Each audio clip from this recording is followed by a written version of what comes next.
Bismillah.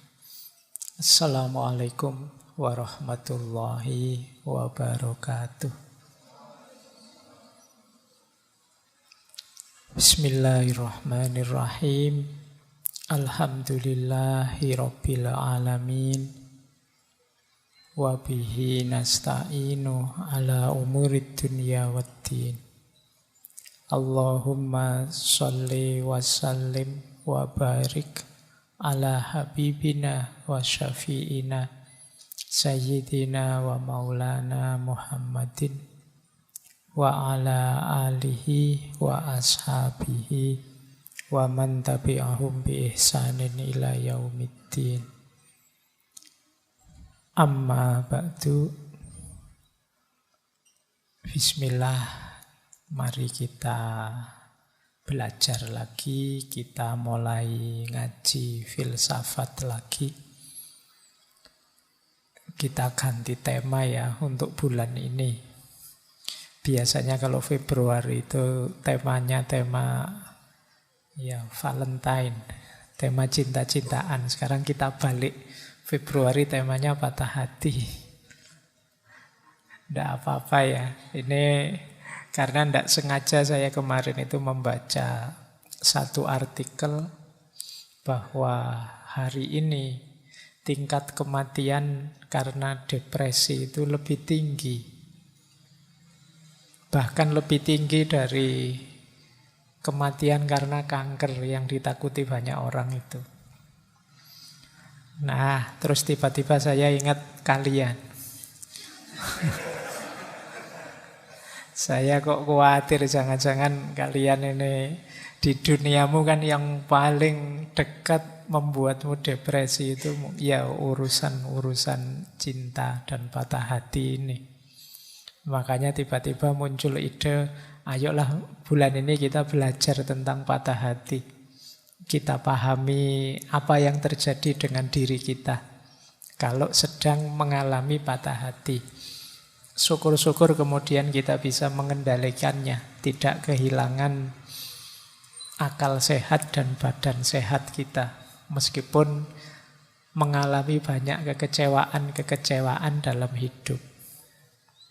Tentu saja patah hati itu tidak hanya urusan laki-laki dan perempuan, cinta yang di level eros. Cinta apapun punya potensi jatuh pada sisi patah hati, kekecewaan. Meskipun nanti ya kita urean-urean bagian awal ini kita masih mengambil sisi psikologis jatuh cinta yang biasa kalian alami itu.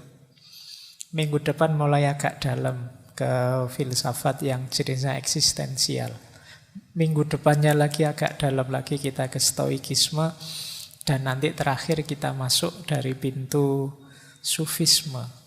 Nah, paling tidak pelan-pelan kita selami diri kita memahami fenomena yang namanya patah hati ini. Dan itu ya memang bagian dari skenario ujiannya Allah untuk hidup kita di dunia ini.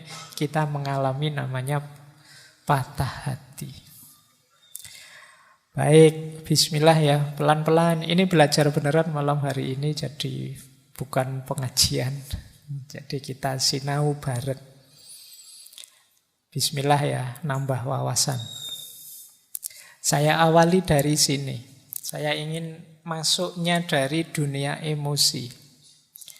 Ini mungkin wawasan ini beberapa di antara teman-teman sudah paham. Jadi ada psikolog ahli jiwa namanya David Hawkins. Dia membahas tentang kesadaran manusia.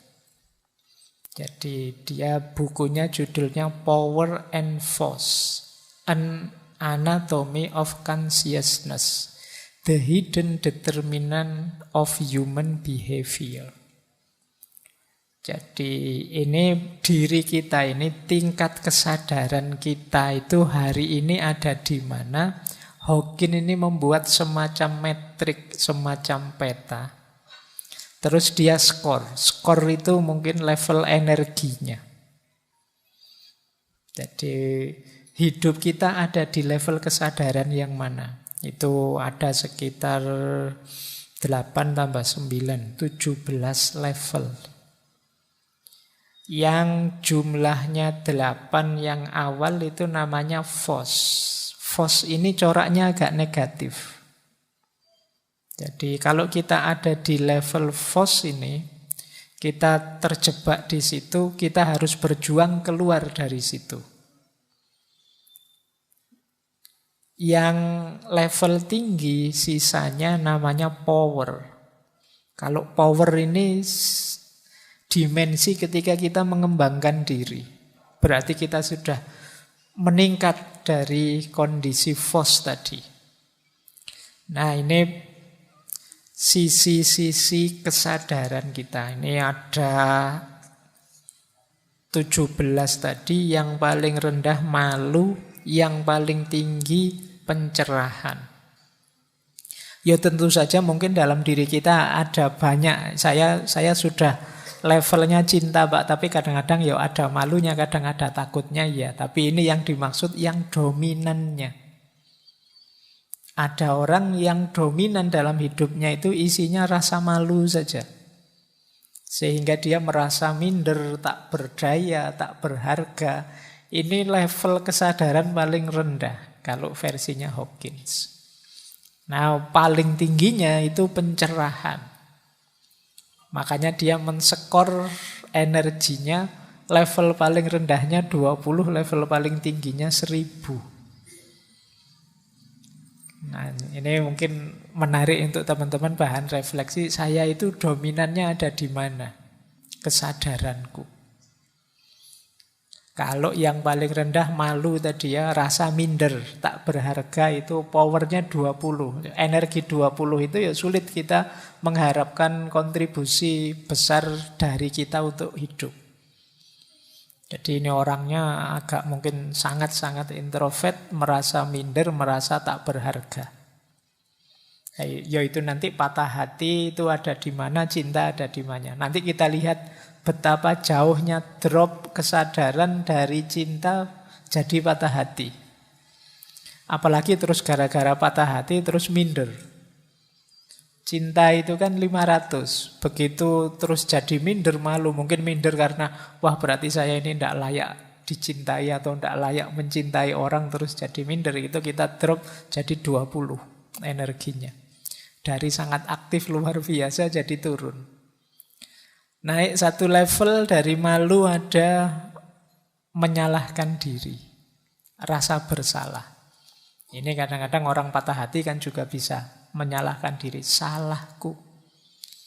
Wong ya cuma minta setia saja, aku kok ndak bisa. Ya, terus kamu kecewa, menyalahkan dirimu. Itu hidup dalam rasa bersalah, itu level energinya cuma 30.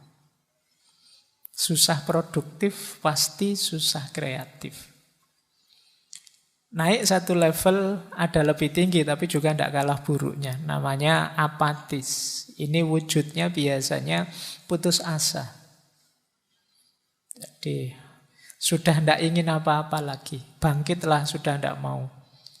Ayo perjuangkan, tidak mau, sudah apatis, sudah tidak mungkin aku sukses, tidak mungkin aku bisa dapat lagi. Sudah gonta-ganti berapa kali kok terus putus terus, sudahlah, tidak usah mikir itu lagi. Ini apatis namanya. Orang kok dominan hidupnya apatis, isinya putus asa saja, ya pasti tidak produktif. Jadi tingkat kesadarannya masih rendah. Naik satu level menyesal. Menyesal lumayan 75, tapi itu pun masih kelompok rendah. Hidup dalam penyesalan, itu mesti tidak produktif. Ini kita ada masih di ranah force, ranah yang tertekan. Naik satu level hidup dalam ketakutan, cemas, khawatir. Ini 100 nilainya. Nah, nilai 100 itu ya masih 10%-nya, karena yang paling tinggi 1000.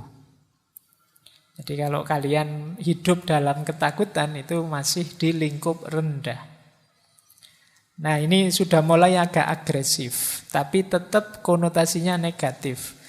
Di atas ketakutan ada ambisi. Hidup tidak terkendali, penuh ambisi. Ini level keinginan. Jadi orang yang hidupnya dikejar-kejar ambisi secara tidak terkontrol. Nah, ini juga masih negatif. Di atas ambisi ada marah. Marah pada seseorang itu kan manifestasi kebenciannya. Orang yang patah hati itu biasanya ada bencinya. Kadang-kadang ada juga sedikit ambisinya. Ambisi ingin balas dendam. Aku dicurangi, hati-hati saja. Tunggu saja, rasakan besok misalnya. Gusti Allah ora sare. Itu sebenarnya kan banyak yang bilang kalimat itu sebenarnya menunjukkan kondisi jiwa yang dendam. Ingin orang yang dia benci dibalas, meskipun karena aku tidak bisa balas, misi balas dendamnya aku pasrahkan pada Allah. Nah, ini sebenarnya mental-mental itu tadi, ambisi, hasrat, ingin balas dendam. Melanjutkan level atasnya yaitu kebencian. Jadi jangan dikira orang yang ngancam-ngancam pakai nama Tuhan itu sejenis kepasrahan, tapi itu sebenarnya egonya saja. Dia ingin melampiaskan balas dendam, tapi karena terkendala situasi dia tidak mampu, maka dia tunggu Allah yang membalas dendamkan. Nah, di atas itu ada lebih tinggi dari marah, benci, itu level kesombongan, harga diri, merasa diri penting, merasa diri bisa, merasa diri lebih dari yang lain. Itu nilai energinya 175. Masih di lingkup FOS. Nah, nilai energi limit itu kalau bisa kita 200. 200 itu kita sudah mulai power, sudah mulai mampu mengembangkan diri, tidak terjebak dalam ego lagi. Yaitu apa? Yang 200 ini berani. Berani itu kan sifat moderat antara nekat dengan pengecut. Jadi berani itu siap bergerak, siap maju tapi penuh perhitungan. Tegas. Ini level 100. Jadi hiduplah dalam keberanian minimal. Itu kalian ada di ranah power. Ada lagi lebih tinggi. Istilahnya Hawking itu netralitas. Meskipun mungkin arahnya pada keyakinan. Hidup dengan mantap yakin. 250 powernya. Atau hidup dalam optimisme. Ini beda dengan keinginan tadi. Kalau ini mungkin terjemahannya kemauan. Optimis, tidak pesimis. 310. Lebih tinggi lagi memaafkan. Memaafkan itu powernya besar. 350. Lebih tinggi lagi berpikir. Nah, limit yang kedua kalau teorinya Hawking, selain 200, perhatikan limit 500 itu. 500 ke atas kita mengalami puncak-puncak tujuan-tujuan ideal hidup. Hidup dalam cinta, naik lagi lebih tinggi hidup dalam sukacita, hidup dalam kegembiraan, ketenangan, naik satu level lagi hidup dalam kedamaian, kebahagiaan, dan puncaknya adalah hidup dalam pencerahan. Jadi kalau pencerahan ini tidak bisa dijelaskan sudah. Kita yang merasakan. Ini momen kalau di ilmu ini momen eureka. Momen wow, momen ketakjuban, momen Allahu Akbar. Itu momen pencerahan paling tinggi. Nilainya 700 sampai 1000. Nah, semoga teman-teman, saya tidak tahu ada di mana, semoga ada di power ya, tidak ada di force. Kalau ada di force, kita ada di wilayah yang negatif. Mari menghidupkan power. Nah, gejala-gejala fenomena yang malam hari ini kita bahas, broken hearts, patah hati, itu banyak ada di force. Ayo kita jadikan yang di force ini geser ke ranah power. Makanya sering saya bilang, tidak hanya cinta, patah hati pun sebenarnya energinya banyak. Maka ayo kita meskipun patah hati, tapi paling tidak masih tetap berani, masih tetap optimis, masih tetap misalnya mau berpikir, masih bisa memaafkan. Sudah patah hati, diputus, tidak mau memaafkan, dendam lagi. Oh, itu kamu ada divorce. Kamu terjebak dalam kegelapan rasa sakitmu. Coba kamu mau memaafkan, kemudian optimis melihat ke depan, bisa menerima, apalagi tetap tenang, bahagia. Kamu luar biasa. Nah, ini cara antara lain, karena teori untuk membaca jiwa itu kan luas sekali. Ini antara lain dari para ahli jiwa untuk memahami fenomena kesadaran kita. Ini loh yang mendorong hidup kita. Ini nanti jadi profil kepribadian kita. Kalian setelah ini boleh introspeksi. Pak, saya itu tipe orangnya pemikir, Pak. Lumayan. Power 400. Pak, saya itu tipe orangnya ceria, Pak. Gembira terus. Lumayan 540. Pak, saya itu hidup dalam penyesalan, Pak. Wow, itu kamu berarti ada divorce level 4, 75. Pak, saya hidupnya penuh kebencian, kamu ada divorce, meskipun nilainya 150. Nah, ini caranya begini nanti. Kalau ingin memahami level kesadaranmu di mana. Baik, ini pengantar ya untuk memetakan jiwamu sebelum kita nanti nangis-nangis patah hati. Ya kan, ini teorinya ini. Baik, kita mulai membahas ya ke tema kita patah hati. Tapi ini belajar loh, ini bukan kita awali dari sini. Untuk patah hati kan jatuh cinta dulu. Jangan sampai kamu belum jatuh cinta kok sudah patah hati. Pak, saya belum nembak, belum jatuh cinta, sudah patah hati, itu namanya minder. Nah, kita belajar dulu dari jatuh cintanya ya. Ini yang sejak dulu saya janjikan saja untuk menjelaskan cinta dari perspektif neurosains. Saya bukan ahli neurosains, jadi nanti teman-teman boleh memperdalam, konfirmasi lagi teori ini di wilayahnya dan dengan ahlinya. Ini teori ini ada di banyak buku, misalnya di Sapiennya Yuval misalnya. Nah, ini untuk menjawabnya ya, kenapa sih Pak kok saya jatuh cinta? Kenapa sih kok saya suka dia? Kenapa sih kok saya bisa tertarik padanya? Ini secara neurosains, kita itu sepanjang evolusi kita, evolusi manusia. Manusia itu kan berkembang terus, berevolusi terus. Itu manusia itu sudah belajar karena mengikuti fitrahnya.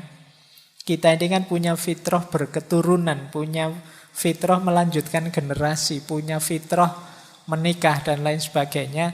Itu sejak awal kita sudah belajar untuk menghidupkan fitrah ini. Nah, maka otak kita terkondisikan untuk mengikuti fitrah itu, termasuk fitrah berketurunan. Nah, maka generasi manusia awal itu juga sudah punya ideal-ideal, pasangan yang menurut mereka cocok untuk melanjutkan generasi. Nah, mungkin ada yang menganggap ini cari saja yang subur, yang cirinya begini, cari saja yang aktif, yang cirinya begini, cari saja. Itu nenek moyang kita sudah punya standar-standar. Mereka belajar, oh jangan menikah dengan perempuan kayak gini deh, kalau kayak gini itu. Nanti perempuan jangan mau kalau dinikahi laki-laki kayak gitu deh. Ini sepanjang sejarah manusia itu belajar tentang ini. Sejak era purba manusia sudah belajar. Nah, pelajaran ini direkod dalam otak manusia. Yang itu kemudian lama-lama terkumpul, sandinya tersimpan di otak kita, dalam sinyal-sinyal saraf-saraf otak kita. Jadi itu warisan nenek moyang kita. Di dalamnya ini ada sirkuit macam-macam, termasuk tadi standar-standar pasangan ideal. Yang itu nanti didukung oleh hormon neurotransmitter yang ada di kepala kita. Jadi sandinya sudah ada. Misalnya tipe ideal istri versi Indonesia mungkin beda dengan tipe ideal versi Afrika atau versi Amerika. Versi Melayu mungkin beda dengan tipe ideal versi manalah, India atau mana. Ini sesuai rekod cetak yang ada di kepala kita. Ini warisan nenek moyang kita.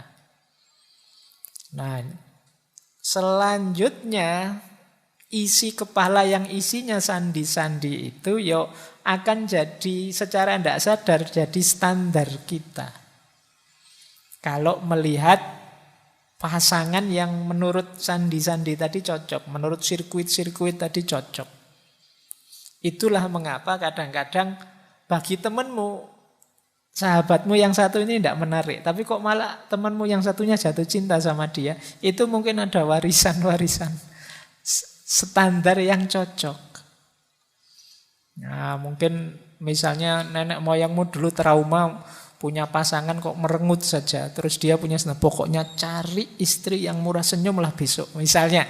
Loh, itu terus jadi tergambar di kepalamu, terpola, nanti ini mungkin lama-lama diwariskan. Makanya saya pernah baca buku terjemahan itu yang isinya jangan jadi orang yang murung karena kemurunganmu akan diwariskan ke generasi selanjutnya. Jadi orang yang ceria, jadi orang yang bahagia. Makanya jangan pakai rumus saya susah ndak apa-apa Pak, yang penting anak saya besok seneng. Itu ndak laku kalau pakai teori ini. Kalau kepingin anakmu, generasimu yang akan datang seneng, kamu harus jadi orang yang gembira juga. Nah, ini asal-usulnya. Kenapa kok kamu bisa jatuh cinta sama dia? Kemungkinan standarnya dia cocok dengan standar yang ada di kepalamu. Yang ini mungkin kamu tidak sadar. Oh enggak kok Pak, saya itu tiba-tiba saja seperti ada yang narik terus jatuh cinta sama dia. Saya tidak pakai mikir. Ya sebenarnya itu karena sudah ada pola, sudah ada standar yang ada di kepalamu.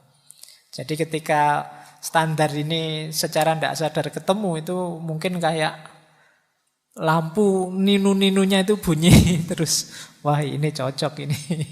Nah, yo alhamdulillah kalau yang membunyikan standarmu itu dia juga bunyi standarnya.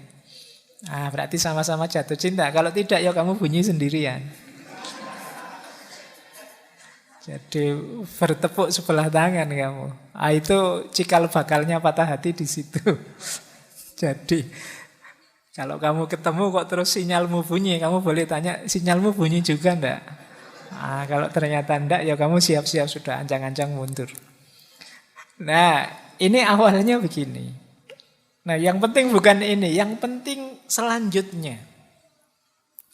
Setelah jatuh cinta, ini yang menarik. Pusat-pusat rasional di otak kita macet. Jadi otak emosionalnya meluap. Jadi yang kuat sekali emosinya, rasionalnya macet. Itu kenapa jatuh cinta itu sering kelakuannya orang jatuh cinta itu tidak logis. Tidak masuk akal. Orang jatuh cinta itu seperti orang mabuk. Bahkan ada yang bilang orang jatuh cinta itu seperti orang pecandu narkoba. Ketika orang kecanduan itu kan selalu ingin dapat itu terus. Kalau biasanya nyuntik ya suntikan terus. Jadi kalau kalian saking rindunya gelisah pengen ketemu sampai rasanya bolak-balik, itu persis seperti orang sakau.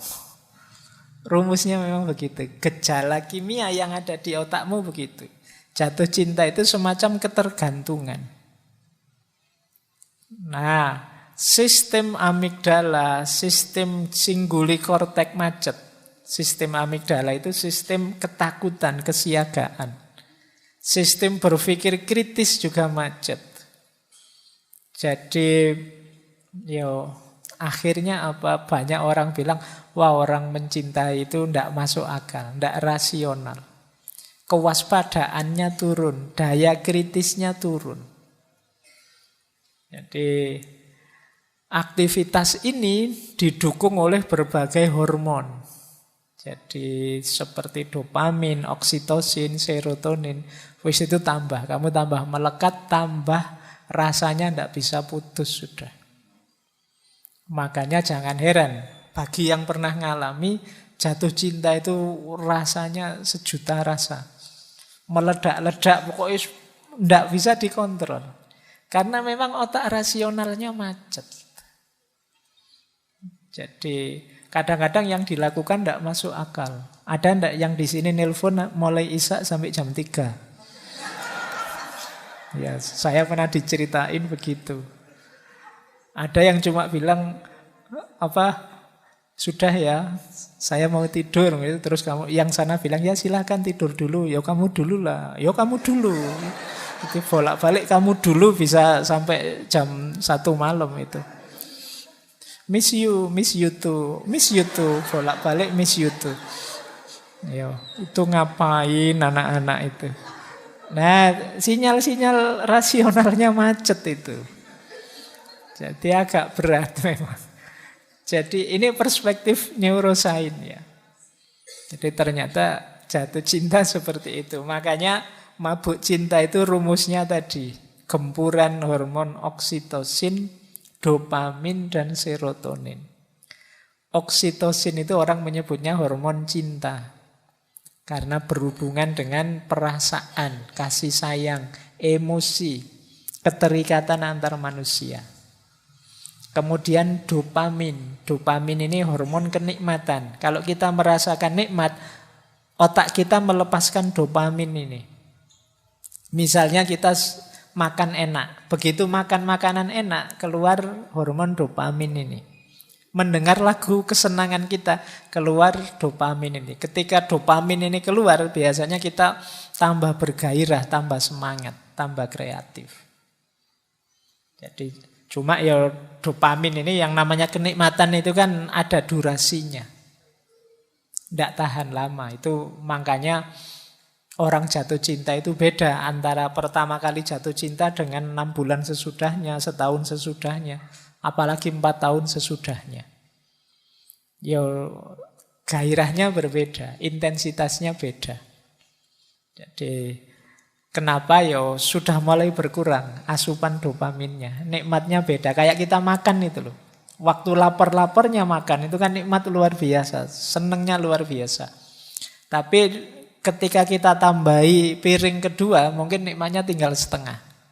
Kita tambahi piring ketiga, mungkin nikmatnya tinggal 1/4. Piring keempat sudah tidak muat lagi, tidak enak, sudah kita paksa muntah mesti. Meskipun makanan kesenangan kita. Nah, mungkin kesenangan kita pasangan mungkin juga begitu. Jadi kalau hanya berhenti di kesenangan, durasinya pendek. Kalau hanya ingin mencari senang, itu tidak panjang. Itu mengapa ya kalau baru jatuh cinta, engkaulah segalanya. Engkau satu-satunya yang paling cakep pokoknya. Tapi nanti dapat 2-3 tahun itu ternyata yang lain lebih banyak yang lebih cakep. Itu berarti hormonnya sudah mulai habis. Berkurang. Makanya jangan pacaran lama-lama, segera menikah. Kalau pacarmu tanya, kok buru-buru menikah? Keburu hormonnya habis. Kalau hormonnya habis tidak menarik lagi nanti. Biar nanti tidak berhenti di mahabbah yang sifatnya eros tadi. Hanya kesenangan tapi naik level. Ya jalannya menikah. Nah, selain dopamin nanti ada serotonin. Serotonin ini hormon kebahagiaan. Jadi biasanya membuat hati tenang, membuat hati nyaman, mengurangi depresi, ini serotonin. Nah, 3 hal ini kan menyenangkan. Hormon cinta, hormon kenikmatan, hormon kebahagiaan. Itulah mengapa orang yang mencintai itu kemudian jadi sangat terikat. Khawatir kehilangan kenikmatannya ini. Nah, sayangnya ketika kita patah hati, fasilitas dari hormon-hormon tadi berhenti. Itu yang membuat kita cemas, tertekan, terisolasi. Akhirnya otak berusaha mencari gantinya. Wis pokoknya apa saja boleh. Itu makanya ini yang saya bilang orang patah hati maupun orang jatuh cinta itu energinya luar biasa. Sama-sama otak rasionalnya macet. Sehingga kadang-kadang melakukan hal-hal yang tidak terbayangkan. Baik ketika jatuh cinta maupun ketika patah hati. Itulah gunanya kita harus hati-hati dengan energi yang kita miliki saat jatuh cinta maupun patah hati. Karena ketika kita patah hati pun daya kekecewaan, daya kekesalan, daya rasa sedih sakit karena kehilangan kenikmatan, kesenangan, kebahagiaan tadi itu bisa tersublimasi jadi apa saja. Orang bisa melakukan apa saja bahkan yang tidak terbayangkan. Ada banyak cerita-cerita bagaimana orang patah hati atau orang jatuh cinta itu melakukan hal-hal yang sama sekali tidak terbayangkan oleh kita. Mungkin kalau kita geleng-geleng tidak akan mau seperti itu. Tapi bagi yang ngalami jatuh cinta itu tidak masalah melakukan itu. Jadi orang luar yang melihatnya, alah kok gitu amat sih wong jatuh cinta aja kok. Itu wong patah hati itu aja susahnya apa sih mbok nyari lagi. Ya kamu yang tidak ngalami ngomong enak saja begitu. Yang ngalami itu jungkir balik dia. Diputus emangnya kenapa mbok yo nyari lagi. Mau yang lain ya banyak, mau yang lebih jelek apa lagi. Misalnya. Tapi tidak sesederhana itu loh bagi kalian yang pernah ngalami. Semoga tidak ada. Ya saya tahu lah ini kan anak alim semua. Nah, ya. Jangan-jangan kasusnya seperti tadi. Belum pernah jatuh cinta Pak. Ya tidak mungkin patah hati. Tidak masalah. Bahwa orang yang patah hati itu bagi dia tidak masalah. Dia melakukan apapun asal bisa ada ganti dari kenikmatan, kebahagiaan, rasa cinta tadi yang sekarang hilang. Karena sebelumnya sudah terlalu melekat ke sana. Nah, ini kalau dijelaskan secara neurosains ya, secara hormonal. Maka sebenarnya tema bulan ini itu saya dedikasikan untuk yang patah hati, ayo kita temani mereka. Karena mereka ini sering hanya diketawain saja sama lingkungan sekelilingnya. Kita selalu mengagung-agungkan cinta, kita ngomong kemana-mana tentang betapa luar biasanya cinta. Tapi kita lupa ada sisi gelapnya cinta yang namanya patah hati. Yang oleh masyarakat dipandang remeh, dipandang sepele. Padahal bagi yang ngalami itu beratnya luar biasa. Jadi kita mungkin susah menasehati mereka. Saya bilang tadi banyak saluran-saluran rasional yang mampet, tapi paling tidak kita bisa menemani mereka. Nah, itu sebenarnya tujuannya, biar mereka juga merasa ternyata yang aku rasakan ini sesuatu yang penting. Mereka ini mungkin agak paradok, masyarakatnya bilang alah begitu aja, alah wong ndak penting saja, tapi kok sakitnya seperti ini ya, kok beratnya seperti ini ya. Baik.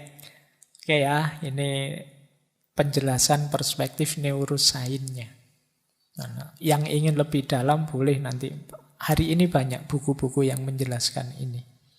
Bagaimana kondisi otak, situasi otak saat orang mengalami jatuh cinta maupun patah hati. Oke, sekarang kita dalami kondisi emosinya. Patah hati itu, sederhananya biasanya didefinisikan kondisi emosi yang mengalami kekecewaan dan kesedihan mendalam karena harapan tidak sesuai dengan kenyataan. Jadi, kenapa ada patah hati? Ya karena yang diharapkan tidak terjadi. Yang diinginkan tidak terwujud. Nanti sebenarnya solusinya, kuncinya yang terletak pada harapan dan kenyataan ini. Bagaimana kita memanage harapan, bagaimana kita memahami kenyataan. Jadi bagi yang patah hati diingat-ingat dua keyword ini.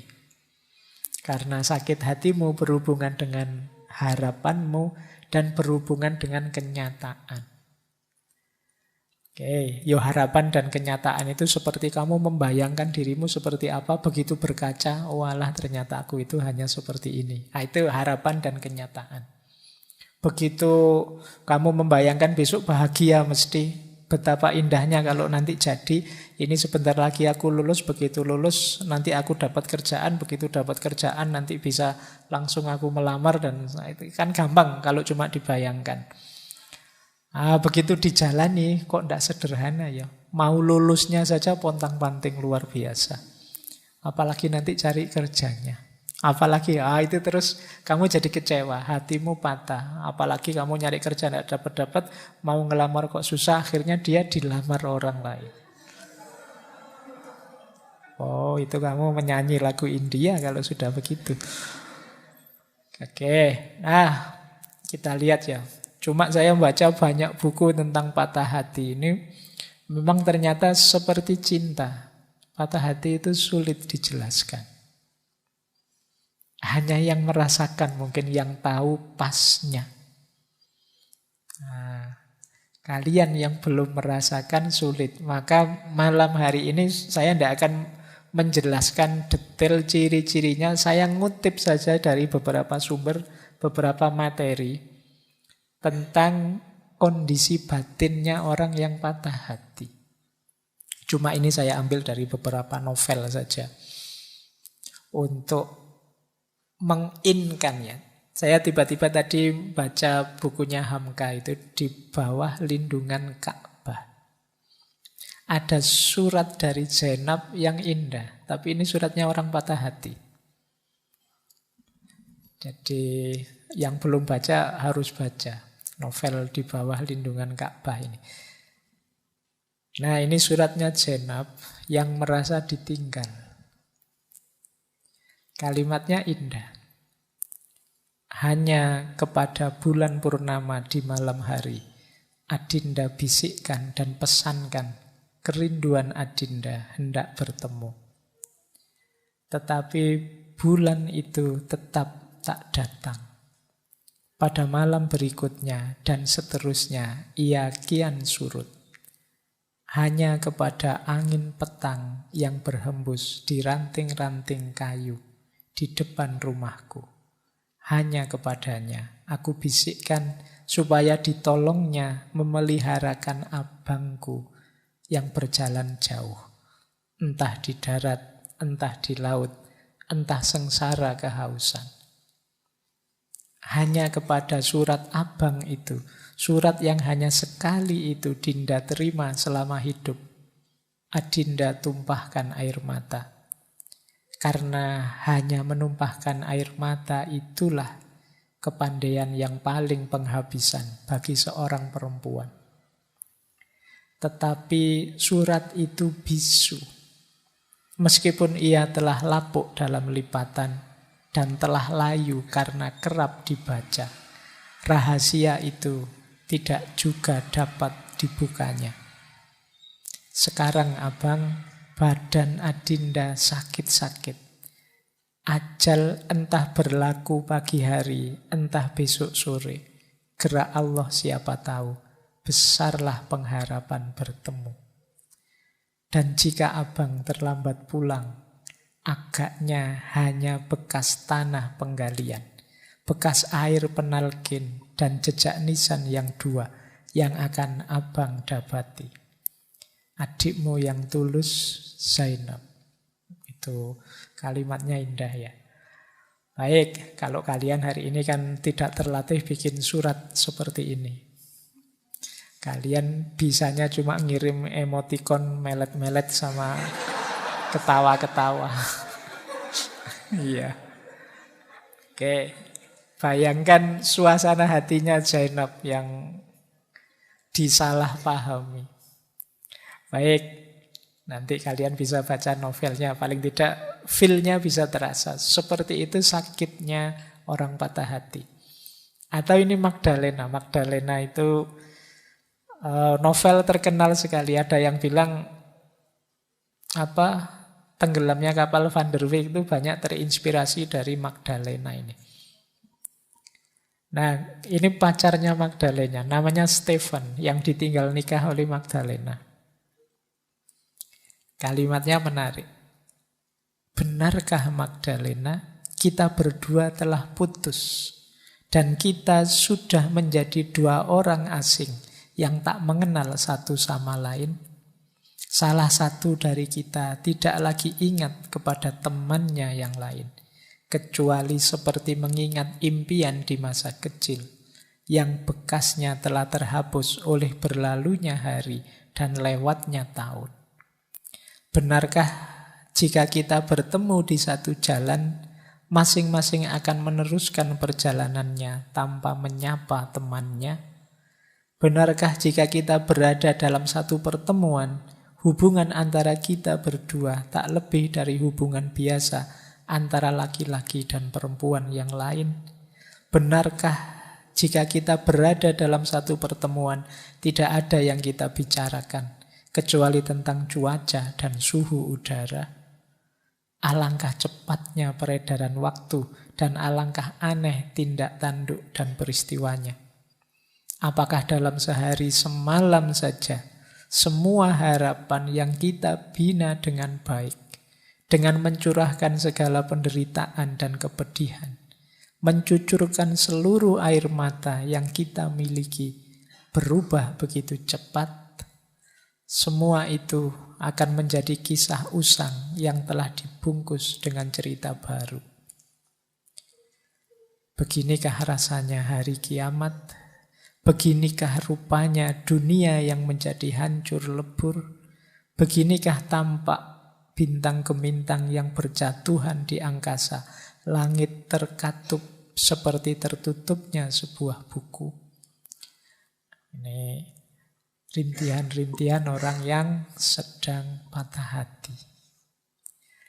Ini dulu pernah juga saya ambil waktu kita membahas sayap-sayap patah. Kalau yang Magdalena tadi, ini kalau dalam teori patah hati namanya sedang denial, menyangkal. Nah, kalau ini mungkin dulu pernah kita baca juga ya. Akhirnya kita saling berdiri dan saling mengucapkan selamat tinggal. Namun cinta dan putus asa berdiri di antara kita, bagaikan dua hantu yang merentangkan sayapnya.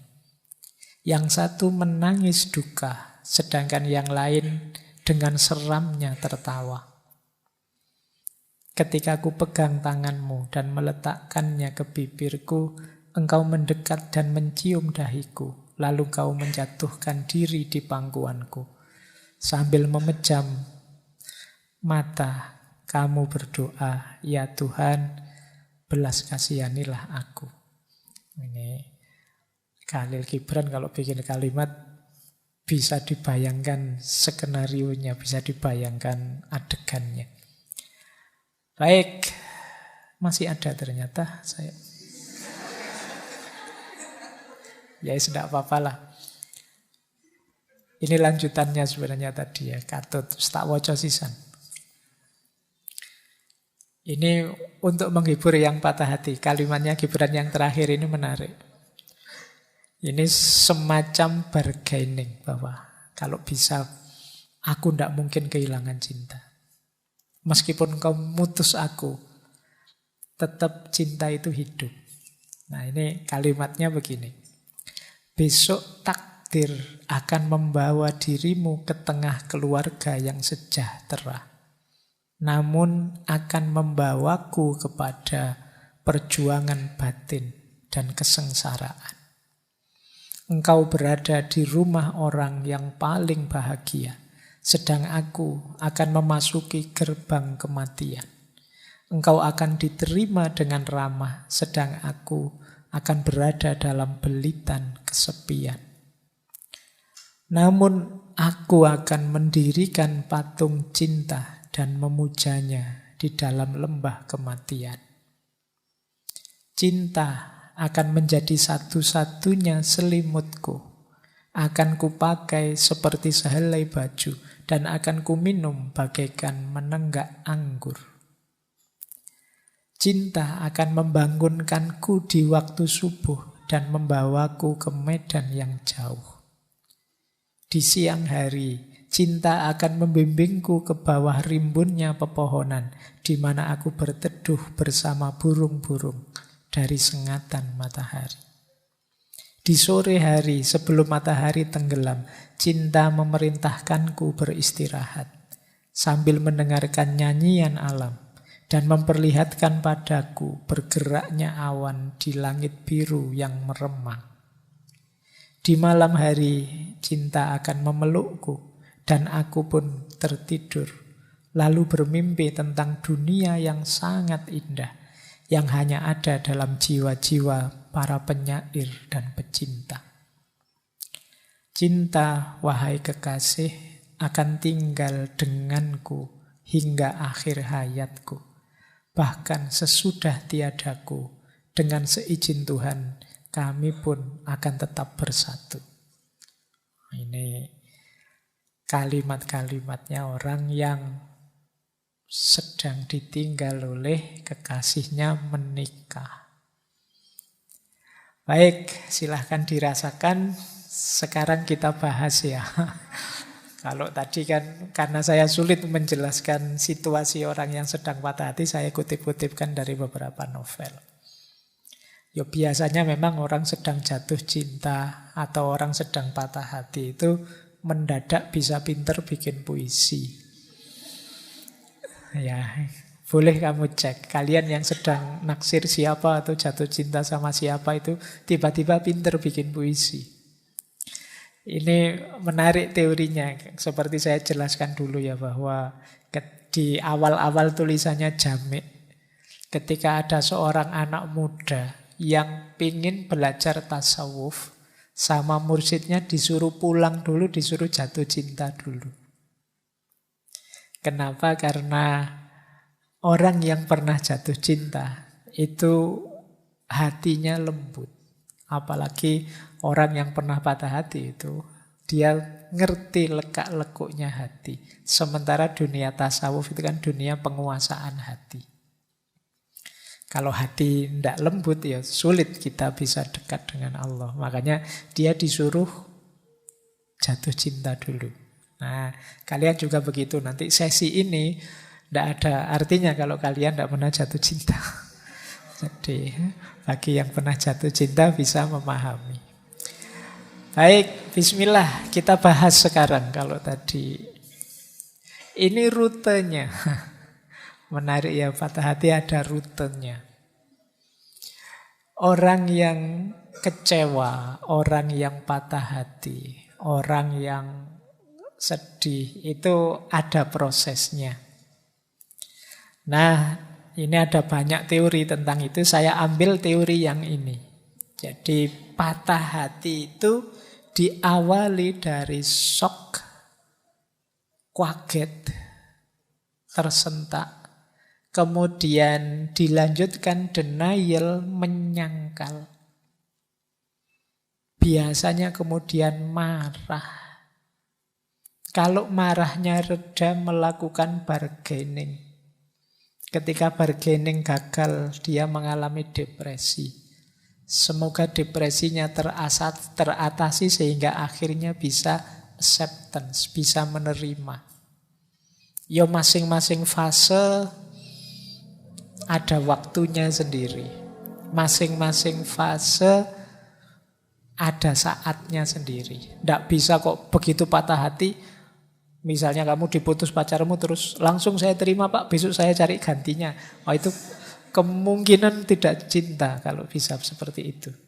Kalau cinta beneran tidak sesederhana itu ganti pasangan. Awalnya pasti shock. Shock itu kaget. Jadi apa ada yang diputus pacarnya tidak kaget? Apa ada yang mengalami kekecewaan ditinggal yang dia cintai? Apapun atau siapapun yang dia cintai itu tidak kaget dan kecewa. Setiap orang pasti shock.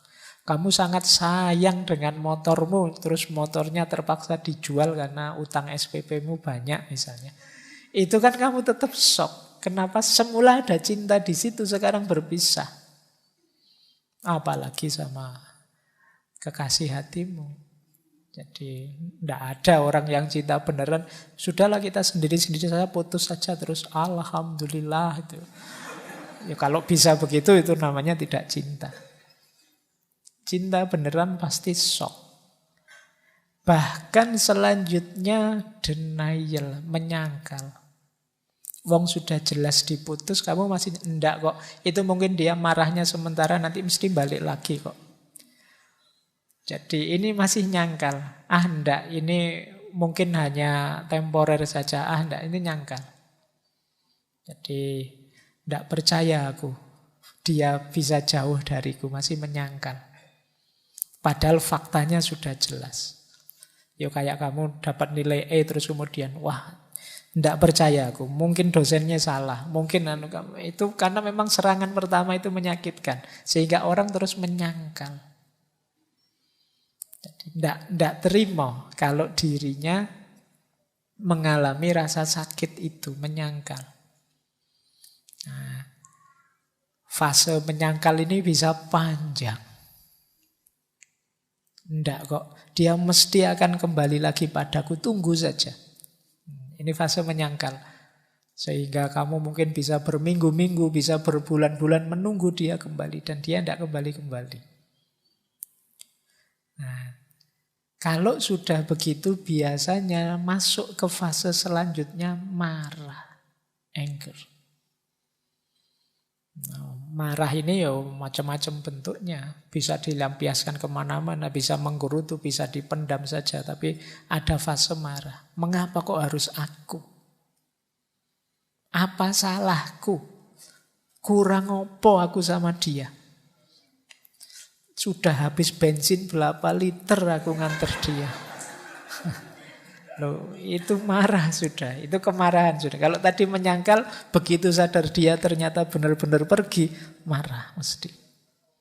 Itu fasenya. Itu kalau pasangannya terus nikah dan dia ada di fase marah ini, hati-hati kalau datang ke pesta pernikahanmu, bisa rame itu. Kalau fase denial mungkin masih dia agak menarik diri, tapi begitu marah itu pengennya melampiaskan keluar. Setelah marah biasanya ada bargaining. Dia akan mencari cara, mbok yo jangan pergi, wis kamu pingin apa wis. Mbok yo jangan berpisah, kamu perlu apa? Apapun yang kamu inginkan aku penuhilah. Itu bargaining namanya. Kadang-kadang kalau tidak bisa bargaining sama orangnya, kita bargaining sama Tuhan. Ya Allah, mbok kembalikan dia padaku wis. Saya tak rajin sholat lah mulai sekarang. Ini bargaining namanya. Jadi kita kan kadang-kadang begitu. Ya Allah, saya tahu saya itu malas kuliah, tapi semoga saya lulus ya Allah. Janji setelah ini itu bargaining. Saya ngerti dia kecewa padaku, dia marah padaku karena saya kemarin khilaf sebentar, tapi semoga setelah ini saya janji tidak akan lagi. Ini namanya fase bargaining. Ketika bargaining ini gagal, lahirlah namanya depresi. Ini dimulai sudah fase stresnya. Fase gawat-gawatnya itu depresi ini. Kalau tidak terkontrol bisa efeknya besar. Jadi hati-hati kalau sudah sampai fase depresi, cari cara, cari jalan untuk meringankan rasa sakit ini. Nah, biasanya kalau sudah mampu menaklukkan depresinya, masuklah pada acceptance. Bisa menerima sekarang. Oh ya sudahlah, memang kalau harus berpisah, mau gimana lagi. Nah, itu acceptance. Ini semoga kalian pahami ya. Semoga dengan memahami ini prosesnya bisa lebih cepat. Oh, aku ini ternyata di fase marah. Nah, Sudahlah, tidak usah panjang-panjang, saya shortcut saja, langsung saya terima. Nah itu kalau bisa lebih bagus. Pasrah sajalah sama Allah, saya terima apapun keputusannya, itu lebih bagus. Tapi biasanya fase ini entah sadar atau tidak kita lewati. Dari shock, kemudian menyangkal, kemudian marah, kemudian ingin bernegosiasi, kemudian jatuh kita pada depresi, dan pada akhirnya menerima. Tapi kalau gagal mengelola depresi, fase menerimanya ya tidak datang. Ya, kita depresi bisa berkepanjangan. Baik. Jadi ini rutenya, atau mungkin pakai kalimat yang dulu pernah saya gunakan secara berbeda. Fase paling awal itu menyangkal, not me, bukan aku, aku tidak ngalami ini. Kalau ini gagal, terus dia masuk ke fase kedua, why me? Mengapa kok aku yang mengalami peristiwa sepahit ini? Kalau ini juga tidak terjawab, masuk pertanyaan ketiga, please not me. Tolong jangan aku deh, tidak kuat aku kalau ngalami yang seperti ini. Ini juga gagal, tanya lagi, why it still me? Kenapa kok ternyata memang aku yang gagal ini? Ternyata memang aku yang ditinggal. Terus fase bargaining. Fase bargaining itu I will but. Oke lah, tidak apa-apa. Tapi saya perbaiki lagi. Nah, itu yang selanjutnya. Kemudian slide-nya hilang, Rek. Saya tidak tahu ini. Laptopnya mungkin habis baterainya. Sudah mancep tadi, cuma tidak diklik. Ayo, tidak apa-apa. Why me? Pertanyaannya. Oke. Ini powerin di Mas. Kalau tadi not me, tadi masih denial, enggak kok masih hidup kok. Ternyata ternyata mati beneran. Pertanyaan jadi why me? Semoga tidak membuat teman-teman patah hati karena terputus. Ini namanya harapan tidak sesuai kenyataan. Tapi kan tetap harus diterima. Mau tidak mau, memang terjadi. Jadi anggap saja ini contoh langsung teori tadi ya. Kamu tidak perlu bingung-bingung memahaminya.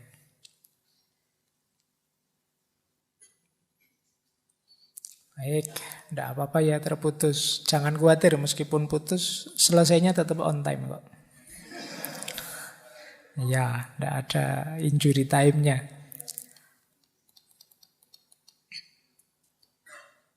Oke, tadi sampai sini ya. Jadi ini sebenarnya sama dengan yang sebelumnya tadi. Shock, denial, anger, bargaining, depression, acceptance. Cuma dengan kata yang berbeda. Awalnya orang menyangkal, mesti bukan aku. Kok ternyata aku? Why me? Kenapa kok aku? Kemudian menegaskan lagi, mbok yo jangan aku. Terus kenapa sih kok masih aku? Why it's still me? Oke lah, mbok begini saja, itu bargaining. Tapi pada akhirnya ya diterima. It's okay, tidak masalah. Berarti sudah acceptance. Tapi ini prosesnya sampai it's okay ini panjang. Saya pernah baca buku itu paling cepat 6 bulan. Paling cepat loh ya berarti. Itu berarti bisa panjang. Ada ndak yang patah hati sampai hari ini terbayang-bayang terus? Nah, mestinya masih ada. Padahal patah hatinya sekian tahun yang lalu. Nah, kita menyebutnya tidak bisa move on. Tapi ya memang proses. Yang dalam diri setiap orang beda-beda proses sembuhnya patah hati ini. Patah hati dengan apapun, dengan siapapun. Wong yo kita berpisah dengan apapun siapapun di dunia ini kan pasti. Makanya kemampuan mengelola patah hati itu bagi saya penting. Mungkin saja kita tidak patah hati dengan pasangan kita, tapi pasti pada saatnya kita akan patah hati juga, berpisah juga dengan apapun. Baik, kita lanjutkan ya. Jadi ini rutenya. Sekarang kita cek efeknya. Nah, hati-hati loh ya, patah hati juga berhubungan dengan kesehatanmu. Yang pertama apa? Gangguan kecemasan kronis. Jadi tubuh kita ini punya mekanisme fight or flight. Kalau merasa ada bahaya. Kayak kita waktu ketemu harimau misalnya di depan kita. Itu kan alternatif juga, fight or flight. Nah, cirinya apa? Tubuh kita bereaksi fight or flight itu biasanya ya kita gemetar, jantung berdebar-debar, kepala pusing, mual, cemas, takut ini, takut itu. Ini kecemasan kronis. Tidak ada apa-apa kita gemeteran sendiri, takut sendiri, jantung berdebar, kepala pusing. Ini fight or flight. Mungkin pernah saya jelaskan dulu orang yang kena gejala psikosomatis itu kan karena pikirannya tidak tenang, pikirannya cemas, ya fisiknya kena. Perutnya mules, kepalanya pusing, vertigo. Nah, ini karena kecemasan. Nah, tubuh kita juga begitu. Begitu patah hati, ya mekanisme tubuh kita ini mekanisme mencari selamat tadi. Bahaya ini datang. Dia ingin menyelamatkan dirinya, maka itu tadi jantung berdetak lebih cepat, kepala jadi pusing, perut rasanya mual. Nah ini namanya gangguan kecemasan. Ya kalau cuma ketemu harimau sebentar, wong patah hati ini lama. Kita terus-terusan begitu, ya mesti fisik kita kena. Jadi gangguan kecemasan itu ya tidak sederhana. Orang yang ngalami mesti merasakan pusingnya. Saya ada teman gangguan kecemasan itu karena sempat melihat temannya meninggal gara-gara kena stroke. Itu dia was-was terus. Kepalanya pusing sedikit, waduh jangan-jangan gejala stroke ini. Terus dia jantungnya berdebar-debar, berkeringat dingin, rasanya seolah-olah ini gangguan kecemasan. Nah yang patah hati juga mudah terkena ini. Karena patah hati itu tubuhmu merespon ada bahaya datang. Makanya orang sangat marah, orang sangat sedih itu kan jantungnya berdebar-debar, keringatnya keluar, keringat dinginnya keluar, mungkin asam lambungnya naik sehingga dia pusing dan lain sebagainya. Ayo dihati-hati. Ya kalau kamu masih muda, masih sehat, tapi nanti di usia tertentu mengalami gejala ini harus agak hati-hati. Nah, itu yang pertama.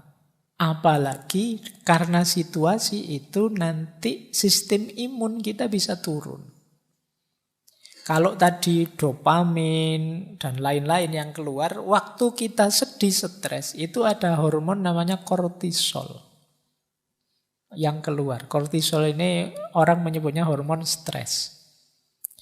Dia menurunkan kekebalan tubuh, menaikkan gula darah. Kalsium dalam tulang juga turun, tekanan darah naik. Kamu jadi kurus, jadi males makan. Makanya jangan heran kalau orang patah hati itu males makan. Kok patah hati malah makannya enak sekali, lahap sekali. Kamu itu beneran patah hati apa gimana? Biasanya memang males makan karena stres. Dan ini tentu saja daya tahan tubuhmu turun. Jangan lupa ada juga namanya broken heart syndrome. Ini bisa menyebabkan kematian. Patah hati bisa mati, bisa. Di dunia kedokteran ada itu tadi istilahnya broken heart syndrome atau Takotsubo kardiomyopati. Ini jantungnya yang kena. Jadi ketika ada tekanan kuat karena stres, ya jantungnya yang kena. Nah, kalau sejak semula tidak terlalu fit, yo bisa saja membawa kematian. Makanya rasanya tadi kok simpel, sederhana, cuma diputus pacar, yo situasinya bisa beragam. Bahkan bisa berujung kematian. Ada banyak cerita-cerita itu kan orang yang patah hati sampai kemudian mati. Kayak Majnun kalau diceritanya itu diceritain bahwa Laila sudah meninggal duluan, tiba-tiba dia terus meninggal. Kan banyak cerita-cerita itu tiba-tiba meninggal para pecinta ini. Nah, itu mungkin karena ini tadi, broken heart syndrome. Jadi ini efek di tubuh kita. Makanya saya bilang tadi, yuk kita dampingi teman-teman kita, saudara-saudara kita yang mengalami ini. Jangan diketawain lah. Jangan diremehkan, disepelekan. Oke, nah sekarang kita belajar meresponnya. Biar mental kita tetap sehat. Respon ini saya bagi dua, karena penting ada respon pada serangan pertama, awal, dan lanjutannya. Kalau lanjutan ini mulai tertib, tapi bagian awal lebih penting. Respon awal yang pertama apa? Itu kalimatnya menarik. Kamu hanya harus jatuh. Maksudnya apa? Berpikir yang ringan saja. Kamu hanya harus jatuh itu. Waduh, pacarku meninggalkanku. Alah yo ditinggal pacar toh, ya enggak apa-apalah. Yo nikmati sajalah sakitnya, jatuh sebentar, yo nanti bangkit lagi. Kamu hanya harus jatuh saja. Syukur-syukur bisa ngatur posisi jatuh yang enak. Jadi alah wong jatuh saja kok. Atau sadarkan bahwa ya memang bidang ini kamu gagal, bidang yang lain banyak kok. Wong cuma itu aja. Itu kalau bahasa Gus Dur gitu aja kok repot. Nah, itu kamu hanya harus jatuh kan? Ya sudah, nikmati saja sebentar nanti terus ayo jalan lagi. Nah, kamu sedih kan? Ya nikmati sedihmu terus ayo bangkit lagi. Jadi kamu kan hanya harus jatuh. Nah, ya ini kalau diucapkan enak, cuma dijalani ya pening. Tapi ya memang rumus sederhananya itu. Biasanya yang nambah runyam persoalan itu kita mendramatisir. Sebenarnya bisa kok kamu hadapi, kamunya saja yang suka mendramatisir. Pak, pasangan saya itu segalanya bagi saya, Pak. Kalau tidak ada dia, dunia rasanya gelap, langit rasanya runtuh. Pasangan saya itu, kamu mendramatisir. Jadi, iyo, tapi kan sekarang kamu ditinggal. Ini kan sederhananya kan itu. Faktanya kan itu. Jadi yo hadapi itu. Jadi fakta konkretnya kan ini. Makanya hadapi, jangan menghindar. Nanti tambah lama sembuhmu kalau kamu menyangkal terus. Wong kamu cuma harus jatuh kan, ya sudah jatuh saja terus bangkit lagi. Kemudian jangan lupa perhatikan dirimu. Jangan melakukan apapun yang merusak dirimu. Berarti apa? Akal sehatmu harus hidup.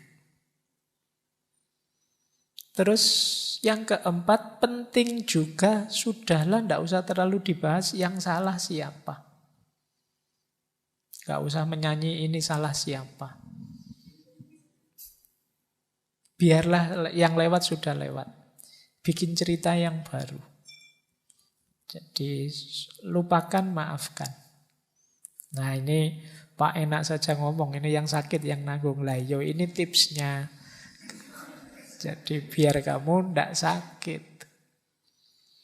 Kalau respon awal selamat, biasanya karena lepas kontrol itu di awal. Kalau sudah, ayo disembuhkan, pelan-pelan. Nah, itu baru respon lanjutan tadi. Respon lanjutannya apa? Beri dirimu waktu. Tidak apa-apa kok, butuh waktu. Ya diikuti prosesnya. Kadang-kadang kita yang agak mempressure mereka. Ayo segera lupakan, segera. Loh, tidak segampang itu. Untuk bisa melupakan. Ya kalau amnesia. Kalau masih sehat tidak bisa langsung melupakan. Tetap teringat terus tidak apa-apa. Beri waktu dirimu. Tapi jangan berlama-lama. Memang tidak mungkin bisa langsung lupa. Lewati penyangkalan tadi ya, berarti sudahlah tidak usah menyangkal lagi, diterima saja.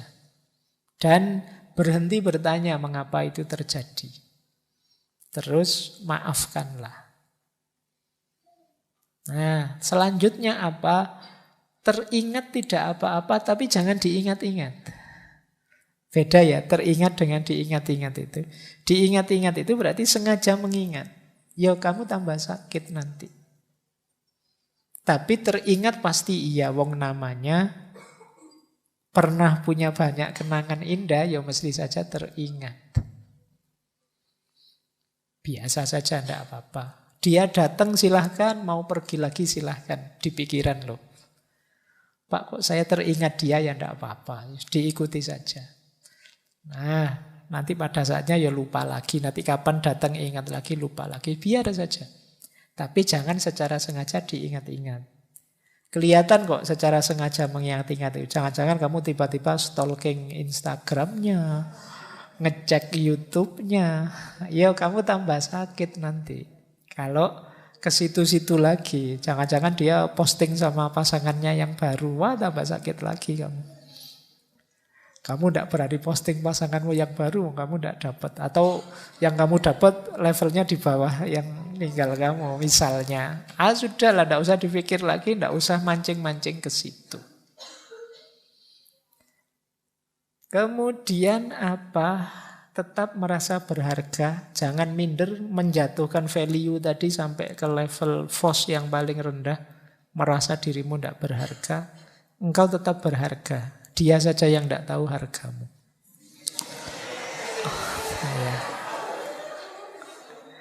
Yo, maksudnya dia saja yang tidak tahu hargamu. Kalau dia tahu ninggal kamu sejak lama. Oke.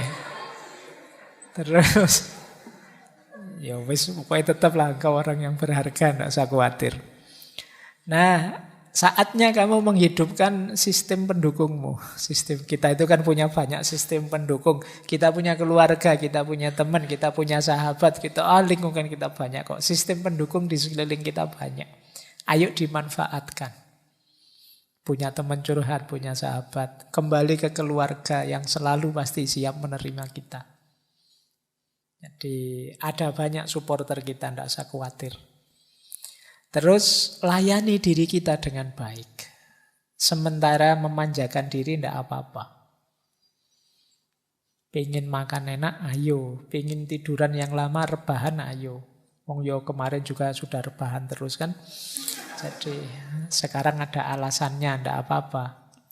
Terus cobalah aktivitas atau hobi yang baru. Cari kesibukan lah biar nggak ngelamun terus. Terus bangun kenangan-kenangan baru. Bahkan ada yang bilang datangi tempat-tempat yang dulu kamu perlu kenangan dengan dia, bikin kenangan yang baru di situ. Jadi biar ketumpuk yang teringat kenangan yang terakhir ini, yang lebih indah. Mungkin dengan keluarga, dengan sahabatmu yang lebih menyenangkan. Bersosialisasilah, jangan mengurung diri. Yo, akan lebih meringankanmu. Boleh pakai teknik-teknik coping kalau dalam psikologi, mungkin pernafasan, mungkin meditasi. Untuk menenangkan diri. Bisa mempertimbangkan saatnya membuka hati kembali. Jangan khawatir, yang lain masih banyak yang mau dengan dirimu. Setiap orang ada jodohnya. Nah, ini rumus sederhana untuk tetap membuatmu kuat. Tidak usah khawatir. Kan alasan yang paling enak untuk menenangkan diri kan, oh memang mungkin bukan jodohku. Nah, itu paling nyaman. Kita bersandar kembali ke Tuhan. Kalau Tuhan tidak menghendaki, ya mau apa? Sekuat apapun kita tanpa kehendaknya tidak ada apa-apanya. Nah, itu lebih ringan. Nah, nanti yang semacam ini kita bahas di minggu keempat ketika kita berhadapan dengan perspektif sufisme. Cuma malam hari ini memang kita pahami dulu situasinya orang yang patah hati. Kemudian kalau memang agak gawat, misalnya stres depresi mau agak mengkhawatirkan, jangan malu-malu, jangan ragu-ragu untuk mencari konseling atau berobat ke ahli jiwa. Karena tadi loh, efeknya ternyata bisa besar untuk kesehatanmu lahir dan batin. Maka tidak apa kamu mendatangi ahli jiwa. Baik, jadi ini respon-respon ideal. Nah, sekarang kita lihat beberapa perspektif psikologi ya. Ini menarik. Ada tuntunan dari Brian McGill. Kata dia sebenarnya, ayo kita lihat dari sudut pandang yang berbeda. Kata dia, sebenarnya hatimu bukan patah. Hati tak akan bisa patah. Yang kamu rasakan adalah sakitnya tumbuh. Hatimu tumbuh dalam kebijaksanaan, kelembutan, dan kekuatan. Sehingga suatu hari nanti kamu bisa mencintai lebih hebat. Jadi mari kita pahami secara berbeda. Ini persis pelajaran filsafat. Jadikan apapun jadi pelajaran termasuk patah hati. Pelajaran itu berarti kita pahami dalam rangka kita tumbuh jadi lebih baik.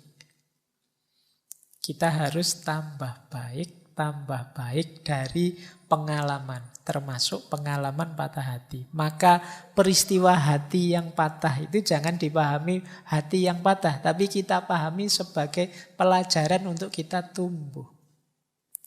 Sekarang aku tahu cara hidup bersama yang tidak mengecewakan pasangan. Sekarang aku tahu maknanya kesetiaan. Sekarang aku tahu caranya membahagiakan, menggembirakan. Itu dari hubungan dan juga dari patah hati tadi kita bisa belajar. Jadi katanya Brian McGill, yuk kita membacanya jangan hanya di aspek kekecewaan dan kesedihan, tapi kita membacanya di aspek pelajaran hidup yang kita dapat. Tambah banyak pengalaman, tambah matang kita menyikapi hidup ini. Nah, ini yang sulit diperoleh kalau hanya dari buku. Perlu kita dapat dari pengalaman. Jadi ini pelajaran menurut saya jadi strategi untuk kita biar tidak terjebak di situ-situ terus. Tapi kita mengambil sudut pandang yang berbeda bahwa penderitaan yang kita rasakan itu hakikatnya adalah pelajaran. Nah, ada lagi pelajaran dari Hemingway. Kata dia, the most painful thing is losing yourself in the process of loving someone too much and forgetting that you are special too. Kalian boleh tetap nyambung, boleh pisah, tapi tolong jangan kehilangan dirimu. Banyak orang yang saking melekatnya pada seseorang dengan alasan saking cintanya, sampai dia melenyapkan dirinya. Kehilangan dirinya. Jadi cinta berubah jadi kompromi-kompromi. Asal engkau tidak pergi. Aku rela berubah jadi apapun yang engkau inginkan. Ini namanya kompromi, bukan cinta.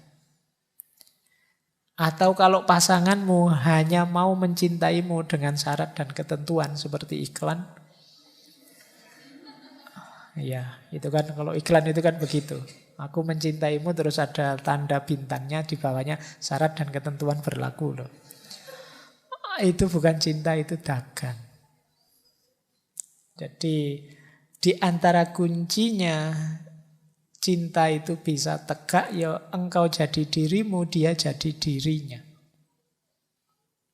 Kemarin dulu kita bahas yang ini ya, ketika kita membahas Khalil Gibran. Jangan lupa masing-masing kalian itu istimewa. Justru istimewanya terletak dalam perbedaan. Jadi kunci mencintai itu kan salah satunya ada respect, saling menghargai. Jadi kalau ada cinta yang membuatmu kehilangan dirimu dalam proses mencintai itu, sebenarnya itulah the most painful thing, kata Hemingway. Itu yang paling menyakitkan. Cinta itu sebenarnya mendukungmu untuk semakin eksis, jadi manusia, seperti minggu depan kita bahas. Tapi justru cinta bisa melenyapkanmu. Nah, ini yang paling menyakitkan. Kamu tidak ada lagi. Kamu memasrahkan dirimu sepenuhnya pada yang engkau cintai, sesuai keinginannya, sesuai perintahnya, sesuai kehendaknya, ya selesai, kamu kehilangan dirimu. Dan sebenarnya itulah yang paling perlu disesali. Ini kata Hemingway. Nah, ini pelajaran selanjutnya. Jadi patah hati itu natural saja, karena yang bertemu itu bisa cocok, bisa tidak. Perpisahan itu niscaya. Tapi semoga kalian tidak kehilangan diri, tidak berkompromi. Nah, ini juga ada kalimat, air mata yang mengalir untuk orang lain itu bukan tanda kelemahan, tetapi tanda hati yang jernih. Nah, ini oke ya. Jadi apa, kalau patah hati tidak usah malu-malu, nangis saja tidak apa-apa. Justru itu menunjukkan ya kalian memang tulus mencintainya. Makanya ketika berpisah sakit. Nah, ya yang cowok juga tidak usah malu-malu, kalau pengen nangis ya nangis. Tidak apa-apa. Kenapa? Ya mosok kamu pisah terus ketawa. Itu berarti tidak cinta, tidak tulus tadi. Pisah terus nyukur-nyukur ke, yo rasain lu, enggak lah. Kalau memang tulus kemarin mencintai, berpisah itu memang sakit. Tidak apa-apa menangis, karena tangisan itu bukan pertanda bahwa kamu lemah, tapi pertanda bahwa kamu tulus. Jadi wong manusia itu makhluk makna. Apa-apa ya kamu maknai yang positif lah. Tangisan dimaknai sebagai ketulusan. Nanti perpisahan dimaknai sebagai takdir atau barokah atau apalah, monggo. Nah, itu kan lebih meringankan hatimu daripada kamu maknai sebagai bencana. Atau maknai seperti tadi, begitu diputus, wah ini berarti Allah sedang memberiku pelajaran tambahan. Aku harus nyari pelajaran lagi ke yang lain, tidak hanya pelajaran ini. Nah, itu lebih meringankan. Jadi ini quotes yang ini mengajarkan kita untuk memberi makna yang positif saja. Baik. Nah, ternyata kata Josh Harris ini yang tadi punya quote sebelumnya, ada yang lebih menyakitkan dibandingkan patah hati. Waiting hurts, forgetting hurts, but not knowing which decision to take can sometimes be the most painful. Menunggu itu menyakitkan, melupakan juga menyakitkan, tetapi tidak tahu mana yang harus aku lakukan, aku putuskan, itu biasanya kadang-kadang jauh lebih menyakitkan. Berarti apa? Situasi tidak jelas itu lebih menyakitkan. Kamu itu masih cinta padaku apa pingin pisah? Nah, kalau masih cinta kok begitu, kalau pengen pisah kok begitu, tidak jelas. Aku harus melupakanmu atau menunggumu, itu tidak jelas juga, itu jauh lebih menyakitkan. Yang pengalaman mesti ngerti lah. Seperti apa digantung, tidak jelas. Nah, oke, baik. Ini beberapa quotes. Apapun yang terjadi saat kalian patah hati, 4 hal ini jangan hilang. Kalau hilang bencana, double. Yang pertama apa? Badan sehat. Yang kedua akal sehat. Yang ketiga makna hidup. Yang keempat moral, akhlak. Patah hati bukan alasan kalian boleh melakukan apa saja termasuk yang nabrak norma-norma moral, akhlak dan adab. Jadi kalian boleh ngapain saja untuk melampiaskan mencari hiburan, tapi jangan nabrak norma, akhlak dan adab. Jangan kehilangan makna hidup dan tujuan hidup. Pastikan akalmu tetap sehat, badanmu tetap sehat. Apapun yang terjadi. Nah, mau kamu menyanyi-nyanyi sedih berhari-hari, berminggu-minggu, mau kamu nangis menghabiskan berbantal-bantal, tidak apa-apa. Asal badanmu tetap sehat, berarti habis nangis kalau waktunya makan, ya makan. Jadi biar tetap sehat. Nah, akal sehatnya juga dijaga, jangan melakukan yang aneh-aneh. Makna hidup juga harus tetap diyakini. Hidup tetap harus bermakna. Versimu, meskipun setelah patah hati mungkin ada pergeseran-pergeseran, tapi jangan hidup tanpa tujuan. Dan akhlak, jangan diterjang, jangan ditabrak. Begitu kalian nabrak 4 hal ini, maka kalian tidak keluar dari masalah, tapi akan nambah masalah. Pokoknya jangan lupakan ini saja. Sisanya setiap orang mungkin punya strategi sendiri, tapi ini nanti jadi kunci. Karena itu tadi, kalian kan hanya harus jatuh. Wong cuma hanya jatuh itu saja kan tidak harus mengorbankan keseluruhan hidupmu. Nah, ini 4 yang jangan hilang. Baik, masih ada waktu 10 menit ya. Saya membawa beberapa wawasan ini menarik. Mungkin teman-teman membayangkan ini dari filosof siapa. Saya membawa pandangan tentang cinta dan patah hati dari Ko Ping Ho. Kalau teman-teman pernah membaca ceritanya Ko Ping Ho, dulu saya senang sekali. Saya itu kalau baca ada kalimat-kalimat bagus saya sisihkan. Saya catat, saya tandai. Nah, saya ketemu pandangan yang bagus tentang patah hati dan cinta ini. Ada beberapa nanti saya bawa. Ini untuk mengantarkan ke minggu depan. Bagaimana menyikapi patah hati secara eksistensial. Kalian boleh mendiskusikan pandangannya ini. Ini menarik. Yang pertama begini kata dia. Ini saya ambil dari, kalau tidak salah, Bukek Siansu, serialnya. Nah, ini ada orang tua yang menasehati tokohnya. Kata dia begini, cinta antara pria dan wanita itu bukanlah cinta yang sejati namanya. Melainkan asmara yang timbul dari kecocokan selera. Baik mengenai ketampanan maupun mengenai watak, sehingga saling tertarik, kagum, seperti orang melihat bunga-bunga indah. Gairah karena kecocokan selera ini bercampur dengan nafsu birahi. Asmara ini penuh dengan keinginan menguasai, memiliki, memperbudak. Penuh dengan keinginan dimanja, dipuja, dijunjung tinggi. Di samping keinginan menikmati kepuasan dari hubungan yang didorong oleh nafsu birahi.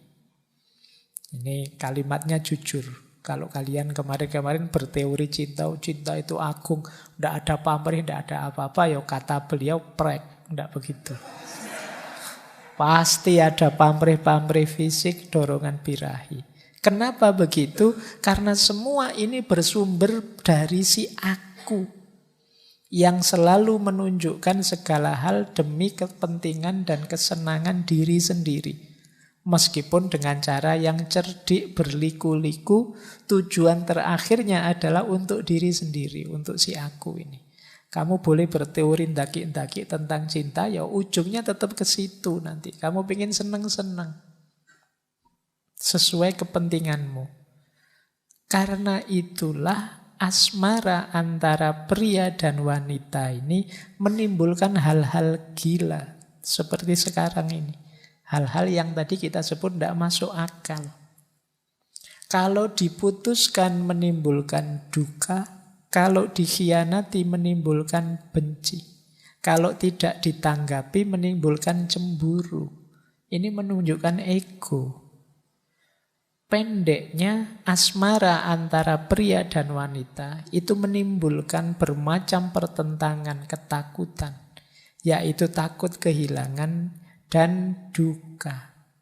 Itulah cinta antara pria dan wanita yang kau agung-agungkan itu. Nah, ini masih berlanjut. Teman-teman semoga sudah menangkap poinnya ini. Nah, terus dibantah oleh muridnya. Mungkin itu gambaran cinta orang yang wataknya buruk. Seorang yang hanya mementingkan dirinya pribadi. Cinta orang yang berhati nurani bersih, itu kan dia sanggup berkorban, siap melakukan apapun juga. Bahkan sanggup berkorban nyawa kalau perlu untuk orang yang dicintai.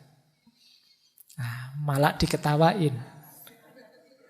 Itu alasan kuno yang sudah menjadi kembang bibir semua orang yang mabuk cinta. Memangnya aku percaya bahwa engkau akan berani berkorban nyawa untuk gadis yang kau cintai. Tetapi bagaimana seandainya gadis itu tidak membalas cintamu? Bagaimana kalau engkau melihat dia berkasih-kasihan dengan pria yang lain? Bagaimana kalau dia tidak setia kepadamu, mengolok-olok cintamu, dan dengan mencolok bermain cinta dengan pria lain di hadapanmu? Apakah engkau tetap rela? Dan cintamu akan tetap. Jadi omong kosong saja, orang mengorbankan nyawa demi cinta. Alah itu, prek juga. Wong yo kalau pacarnya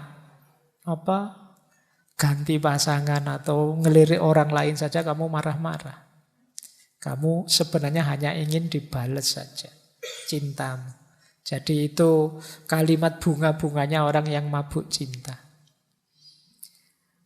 Nah, ini dibantah. Dibantah lagi. Masa begitu guru?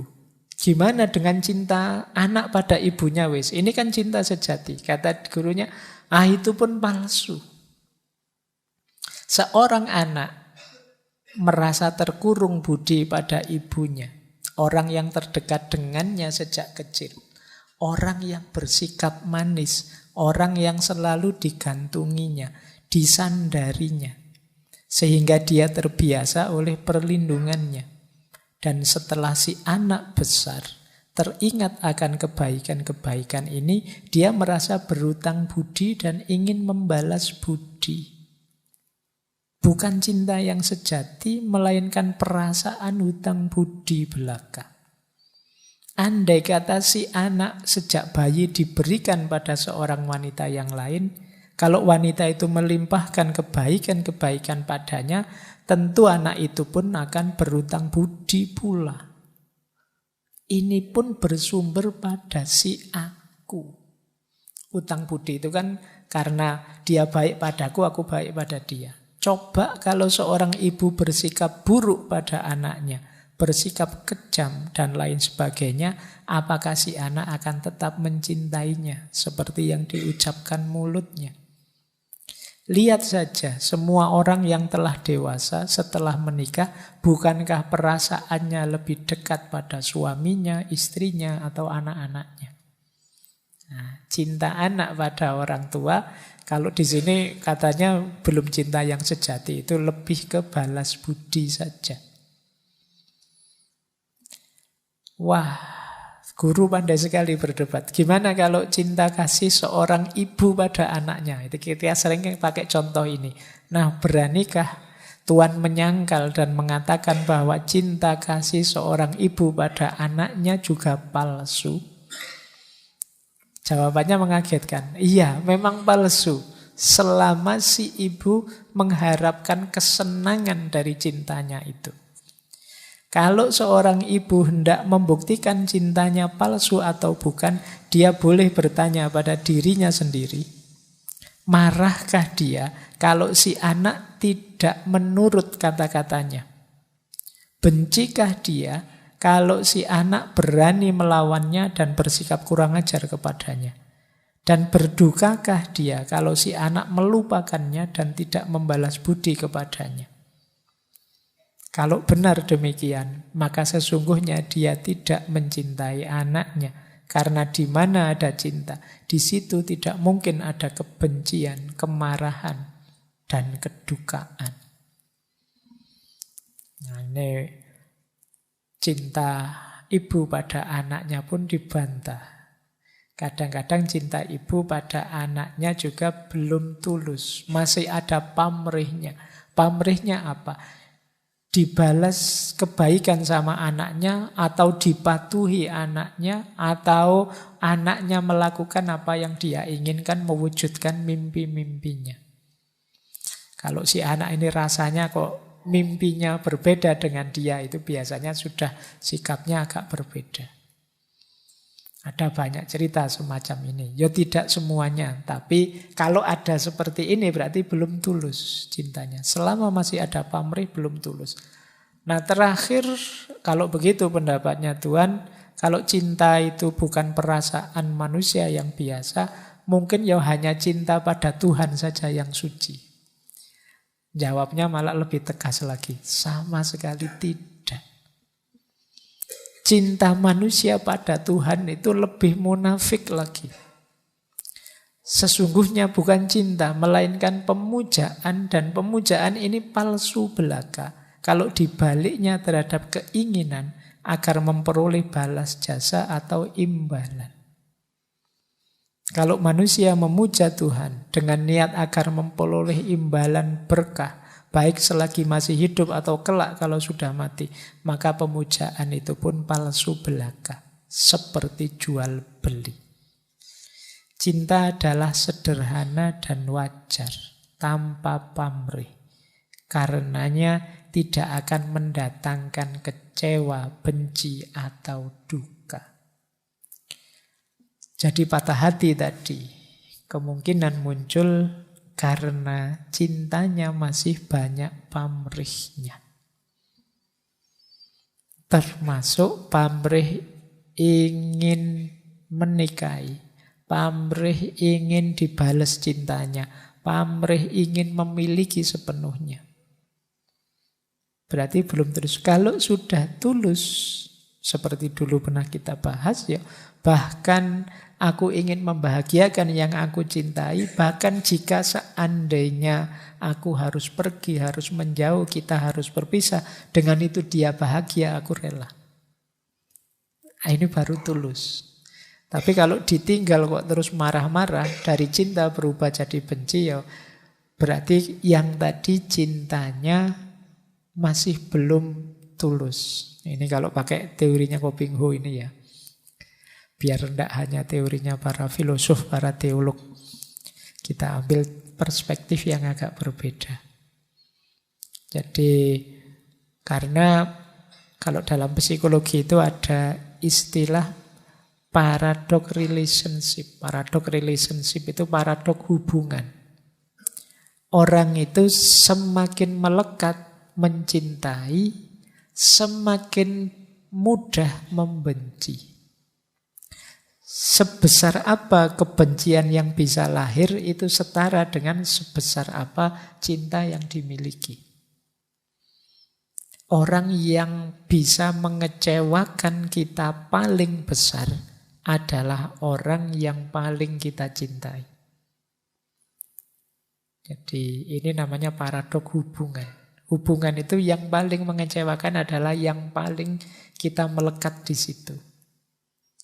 Ya mungkin sekarang belum kelihatan, tapi begitu ada kasus sedikit meledak. Kita misalnya dibohongi teman kita, itu mungkin biasa. Tapi dibohongi orang yang kita cintai, rasanya sakitnya double. Kenapa? Karena kemarin kita punya pamrih-pamrih pada dia. Ketika pamrih ini terbalik, tidak muncul, kita kecewa, kita marah, dari cinta kemudian jadi benci. Nah ini ada pelajaran-pelajaran. Berarti kok Pak saya balik-balik pacaran patah hati, ya mungkin perlu naik kelas cintanya. Belajar lagi mencintai secara lebih tulus. Nah mungkin itu yang tadi disebut pelajaran tadi ya. Ayo belajar lagi, belajar lagi. Entah itu sebagai orang tua, dengan sahabat, dengan yang dikasihi, termasuk mungkin dengan Allah. Itu ayo latihan mencintai secara lebih tulus. Itu yang kalau dalam agama namanya ikhlas. Fokusnya hanya pada yang dicintai, tidak pada aku kalau bahasanya Ko Bing Ho tadi. Tidak untuk kepentinganku dan tidak keinginanku, tapi kepentingan dan keinginan yang dicintai saja. Nah ini namanya cinta yang tulus. Yang ini memang enak kalau diceramahkan begini, kalau dijalankan berat. Karena menyingkirkan ego itu tidak gampang. Orang sulit menaklukkan aku itu. Karena aku ini kan sudah mewarnai hidup kita sehari-hari. Ada cara lebih mudah untuk biar kita tidak ditelan oleh aku. Ayo sekali-sekali latihan menjauh dari diri kita. Kita pandangi diri kita secara lebih objektif. Nah itu mungkin memudahkan kita mengenali ego kita, aku kita. Sehingga jangan-jangan kebaikan-kebaikan yang banyak kita lakukan itu terbongkar nanti kalau kita mengambil cara ternyata kebaikanku selama ini masih berpamrih. Masih sebenarnya untuk kepentingan ego. Tidak karena kebaikan itu sendiri dan tidak ikhlas karena Allah. Nah ini titik-titik di mana kita harus belajar dan banyak mengambil pelajaran dari fenomena-fenomena seperti patah hati ini.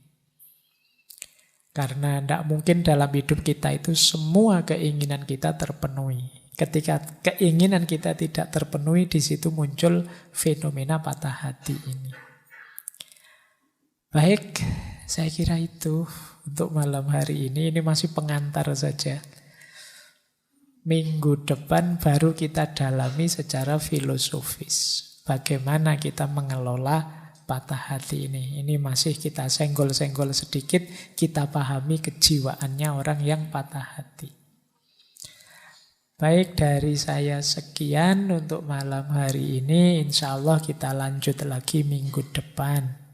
Kurang lebihnya mohon maaf. Wallahul muwaffiq. Wallahu a'lamu bissawab. Wassalamualaikum warahmatullahi wabarakatuh.